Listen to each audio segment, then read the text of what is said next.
Alright, today we're going to be talking about some of the pros, the cons, the ups, the downs, the winners, the losers of Texas Pinball Festival 2025.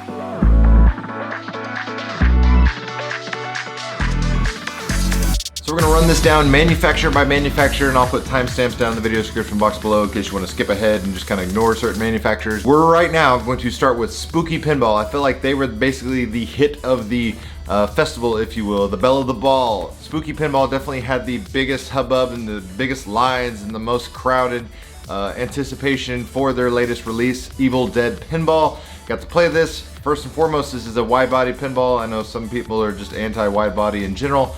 I'm not one of those people. I enjoy a wide body game just as much as a standard game. This game is jam-packed with features, mechs, all sorts of cool bells and whistles. Spooky really outdid themselves. I feel like they've progressively just gotten better and better with each and every release they've done to date, which is a very nice, upward trend to continue. Their manufacturing capabilities are impressive, just how quickly they can spin out games, make them, manufacture them, put them together, which is great because they announced at the show that they've officially sold out of their run of Evil Dead. That's over 800 units, which is very impressive. Just got released / announced, I think, back in October of 2024, so it's a very quick turnaround. I think it's probably one of the fastest, if not the fastest sellout for Spooky on any of their releases to date, so props to them for doing that. The artwork on this is absolutely amazing. I think the color palette Christopher Franchi chose pops exceptionally well. The purple sparkly powder coated armor that is on this is beautiful, but the little doodads here and there, like the tape recorder that's on the apron that actually spins in certain mode, very cool features. This thing is coated exceptionally well. There's all sorts of modes in there that I was really impressed with. There's like a hack to bits mode, I think is what it's called, where you're playing and you're using an axe in the game and the movie, and when you hit a shot, there's a knocker inside the cabinet that actually makes that chop noise to coincide with every chop that is going on the display screen, and so you do that continuously and you keep hitting that knocker sound in the cabinet, which is really immersive feeling. It's a very neat way to code the game. Some of the most satisfying things on this game to me were auditory. The shotgun shell targets is really cool, super satisfying to hit those. They go in and out. You hit that, you hear that shotgun shell kind of like drop onto the floor sound effect, which is just a mwah, chef's kiss through and through. One of the cooler features is the cabin mech, so you have a physical ball lock. You can get 3 balls up there in the cabin. It even has a swinging porch swing, which is very creepy, but it's very cool simultaneously because it's that classic cabin in the woods. But you get 3 balls locked up there. The porch swing will get out of the way and they'll all come draining down and go back into the play field. This actually has a lower play field as well, which is nice. I felt it very fast, easy to play down there. You weren't stuck down there for what felt like an eternity, which is always, the biggest criticism with upper and lower play fields, that they distract from the main gameplay. But I think they did this exceptionally well. The moving hand on the left side is super cool. The sling flipper mechanism that they're using here was basically replacing the right slingshot with a miniature flipper. Utilizes the additional button on the right side. I had to train my brain, hey, remind myself that it's not a sling, it's a flipper, and I actually have to use a secondary button. So it took a little while to adjust to that. It's not, a complaint of mine. It's just something you have to be cognizant of, it, especially when you're playing it for the first time. It's like, hey, wait a minute, you got to play it a little bit differently than you're accustomed to on most standard machines. But I had an absolute blast playing this game. I think it shoots amazing. The ramps, everything super accessible. I didn't feel like there was any kind of drain monster one way or left or right. It's got a center post, which is great.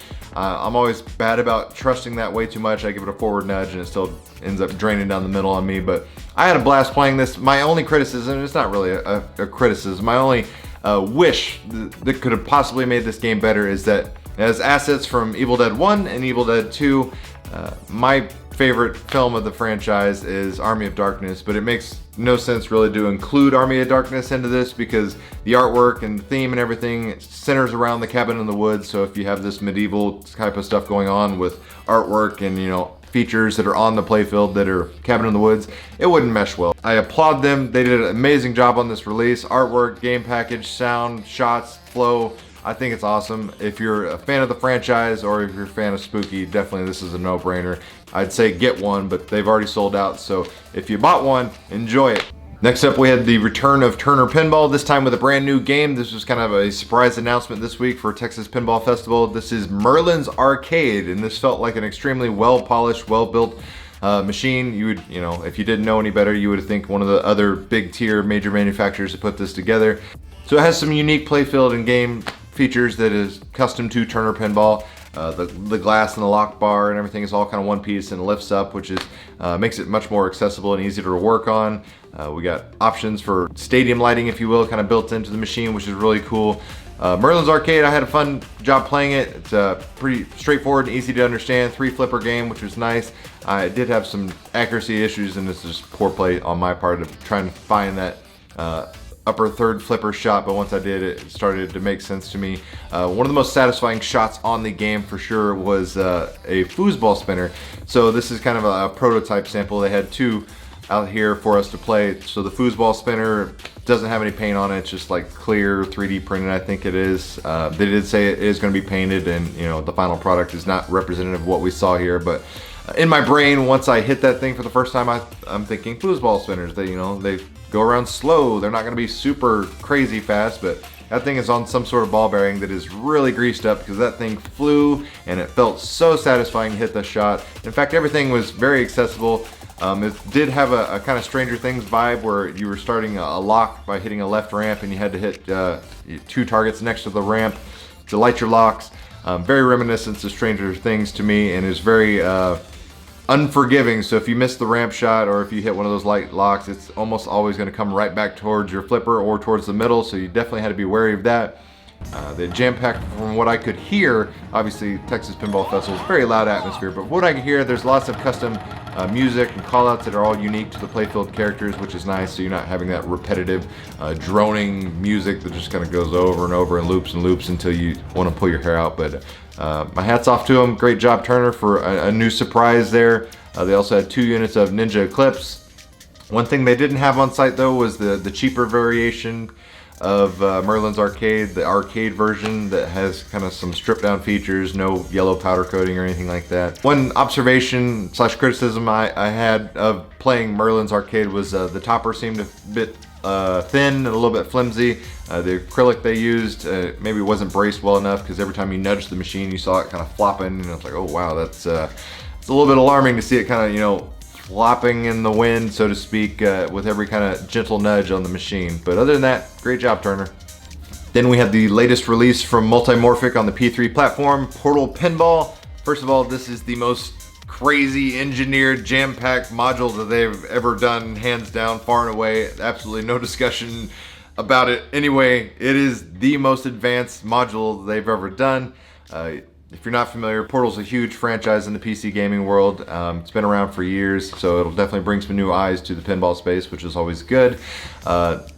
It played really well. In fact, one add-on that they have is their extended game kit. So for years, you know, people have kind of told Multimorphic and, you know, said criticized that, hey, you know, we want some more stuff going on down the lower playfield. Like, it's cool that you're jamming everything back here in these modules and they're interchangeable and everything, but it's always fixed in that back third.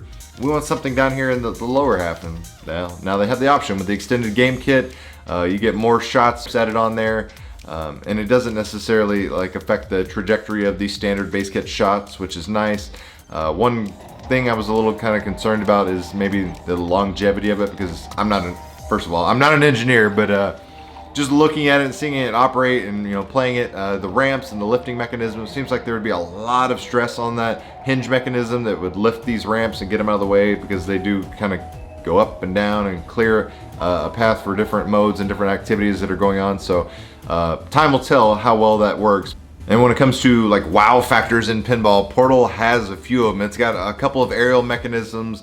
One of them that I'm familiar with was like the Faith ramp. I always kind of toyingly called it like the trampoline ramp. It's kind of up the middle, but once you activate it, it would lift the ball, throw it up in the air, and it would land in a trough in the background. It's literally flat and even with the playfield, and once the ball is over that, it would just throw it up and it would magically land in that trough in the background, and you would have a physical ball lock, which was really cool.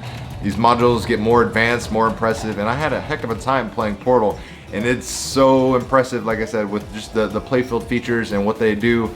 And I think the extended game kit is, you know, definitely a step in the right direction. The artwork Brad Albright did looks absolutely amazing as far as the Portal universe. It looks very on the nose, and I mean that in a good way. I mean, it just nails the industrial feel and the vibe of that Portal world. So, I mean, great job, Multimorphic. You got another hit on your hands. They had 3 different copies here on display, and they've had lines all day long.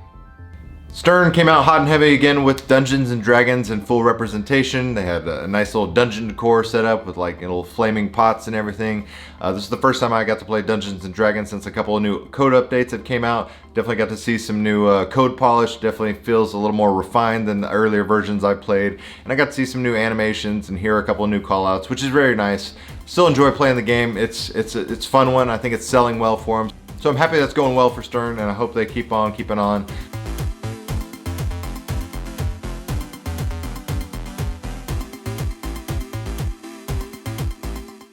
They also had their Venom topper and accessories out to the public for the first time. This is a long time in the making. It feels like 84 years or whatever the Titanic quote is, but it clearly reuses some leftover parts from the Mandalorian topper. I think it's the same shell, and I wouldn't be surprised if it's the same LCD that was in that as well. You get to play a new character, Ghost Rider, and if you don't have the topper and you play on somebody's machine signed in for Insider Connected that has the topper, you get to play as Ghost Rider for I think like 3 months, which is this neat little you know, feature for players out there that maybe are not willing to shell out the $1,300 for this Venom topper. Aesthetically, it's cool. It's nice to see, like, you know, on the screen the little Venom blob bouncing around. I mean, it's a good looking topper, but as far as the wow factor, just didn't hit me. The accessories, same kind of thing. The sad thing about this is Venom's been out for so long. I think a lot of the people that originally were maybe in the market for a topper and the accessories have long since either traded or sold their machine, or just, you know, given up and just moved on to something else. Jersey Jack was once again representing with Avatar. Fun game. Nothing really changed since I played it at Expo and since it's been out for a while. The big news out of the Jersey Jack camp was Jersey Jack himself confirming that yes, they officially have the Harry Potter license. The next game, the next Jersey Jack game, it's Harry Potter, we know that. I would not spend a dime out of your pocket until you see the game. And he did confirm that they have all the movie assets for all 8 movies, so it's not going to be like a Toy Story 4 all over again where you just got some of the Harry Potter world and not all of the Harry Potter world. The big talk was supposedly they spent $4 million to obtain this license. Obviously, it's going to garner a lot of attention, a lot of new eyes to pinball, but man, that is a lot of money you got to recoup just to break even. So we'll see what it looks like and hopefully what it plays like sooner than later. Barrels of Fun was on site with Labyrinth in tow. I think a lot of people were expecting and hoping, wishing and waiting, and I was honestly one of those people expecting Barrels of Fun to announce and showcase their brand new second title. And as it stands, unfortunately, it just wasn't the case. For whatever reason, it just wasn't available in time for Texas Pinball Festival, and honestly I kind of respect that they would hold it back and not rush it out the door and try to, you know, meet everybody's, you know, hopes and desires to show it early when it's not necessarily finished, polished, and just ready for public, you know, display and abuse and gameplay. So more Labyrinth, which is fine with me. I own a Labyrinth, I love it. I think everything Barrels of Fun did with that is perfect. I'm just chomping at the bit to find out what the second game is, because if it's got the same love, attention, and detail, which it seems to already since they're, you know, holding it and protecting it for release, anxious to see what it is, and I think a lot of the pinball community is. So if you haven't had a chance, definitely check out Labyrinth. Otherwise, you gotta wait a little while longer for that second game reveal from Barrels of Fun. American Pinball last year at Texas Pinball Festival, kind of disappointed with the Barry O's Barbecue Challenge release. And unfortunately, it seems that things have went so south for American Pinball that it's just not even going to happen as far as a new game. The word on the street and the internet has always been that Cuphead is the latest game from American Pinball, and there was a lot of hope that it was going to be released and announced and showcased at Texas Pinball Festival. But at this stage, there doesn't really seem to be anything left of American Pinball. In fact, I'm not sure who's even turning the lights on at the factory. There was no representation here at Texas Pinball Festival. The only time you got to see an American Pinball game was just at other distributors' booths who were still trying to, move some of that back stock. So it's sad to see another manufacturer maybe go the way of the dinosaur, but it is what it is. Chicago Gaming Company was once again on site with Cactus Canyon, Pulp Fiction, as well as their newest iteration, release, announcement. I don't know what to really label it as, but Medieval Madness is getting another run, this time as the Merlin's version. Basically got a different powder coating trim, the same amazing gameplay, same game you know and love. This time you just gotta get that high-end version. That's your only option. They're only doing one run, I think 1,000 units. But the King of Pain topper, like I said, the amazing game that we all know and love, the big, beautiful color DMD that's oversized. So if you're out there and you want a Medieval Madness, you gotta pony up. Contact a distributor now.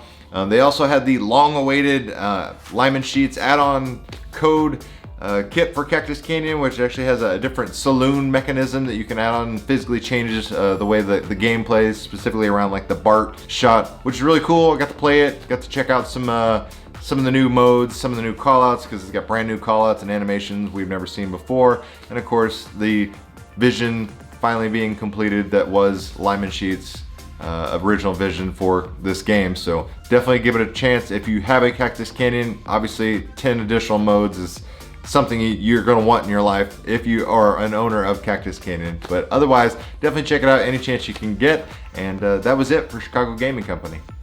Homebrew section is always one of my favorite, and I think, categories at all these conventions. A little sparse this year. I think there was only 4, maybe 5 machines, but we had Tony Hawk. Mad Max was very impressive.